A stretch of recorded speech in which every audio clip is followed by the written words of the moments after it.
The rain fell softly on Maple Street that evening, turning the pavement into a mirror of blurred streetlights and shadows.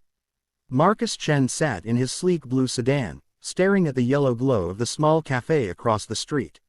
He checked his watch for the third time in 5 minutes. He was supposed to be at a charity gala right now. The kind of event where people in expensive suits wrote large checks and clinked champagne glasses. The kind of event where everyone knew his name, knew his fortune, and wanted something from him. Marcus loosened his tie and let out a slow breath. He couldn't do it. Not tonight. Not alone. That's when he saw her.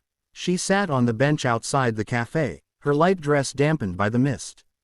Her arms were wrapped around herself, not from cold, but from something deeper. Something Marcus recognized in himself. Before he could talk himself out of it, Marcus opened the car door and stepped into the rain. "Excuse me," he said gently. The young woman looked up, her eyes guarded.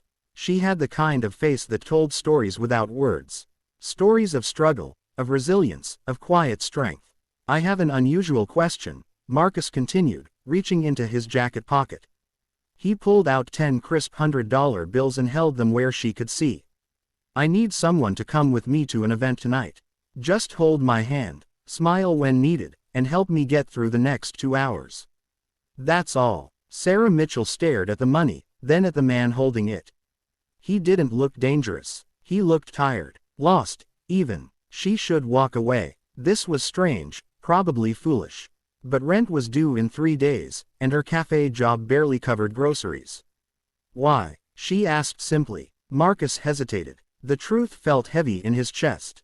"Because showing up alone to a room full of people who only see my bank account feels impossible tonight. Because my grandmother passed away 2 weeks ago, and she was the only person who ever saw me as just Marcus.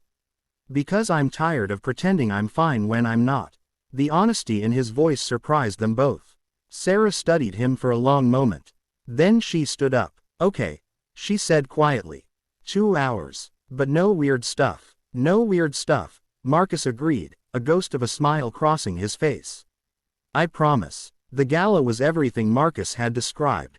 Crystal chandeliers, designer gowns, laughter that echoed off marble floors but never quite reached anyone's eyes. As they walked through the entrance, Sarah slipped her hand into Marcus's. His palm was warm, slightly trembling. She gave it a gentle squeeze. "Just breathe," she whispered. "We'll get through this together." Something shifted in Marcus's chest at those words. Together. When was the last time anything had felt like together? They moved through the crowd slowly. Sarah noticed how people gravitated toward Marcus, how their eyes lit up with calculated interest. But she also noticed how his shoulders tensed with each approach, how his smile never quite reached his eyes.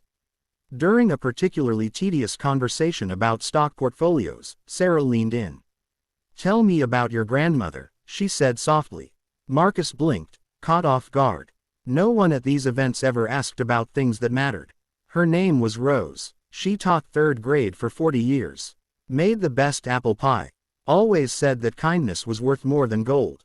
"She sounds wonderful," Sarah said, and meant it.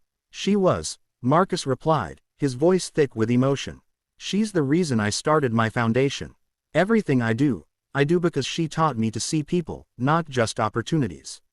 For the next hour, they barely noticed the gala around them.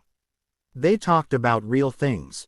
Sarah told him about her dream of opening a community bookstore. Marcus shared his fear that success had isolated him from authentic connection. When the evening ended, Marcus drove Sarah back to Maple Street. The rain had stopped, leaving the air fresh and clean. "I can't accept all of this," Sarah said, holding out $500. "You gave me something more valuable tonight." Marcus shook his head gently. "Keep it, please. You gave me something priceless. You reminded me that vulnerability isn't weakness, and that human connection matters more than any business deal." Sarah smiled. "Your grandmother would be proud of you." Those simple words broke something open in Marcus. Tears he'd been holding back for 2 weeks finally fell. Sarah reached over and took his hand again. Not for money this time. Just because he needed someone to hold on to. They sat there in the quiet car, 2 strangers who'd somehow become something more. 2 people who'd each been drowning in their own way, now breathing a little easier because someone had reached out a hand. "Would you like to get coffee sometime?" Marcus asked. No transaction. Just two people talking. Sarah squeezed his hand. "I'd like that very much. Sometimes the most valuable things in life can't be bought.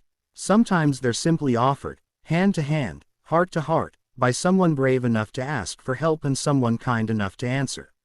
And sometimes, $1,000 is just the beginning of something that money could never measure."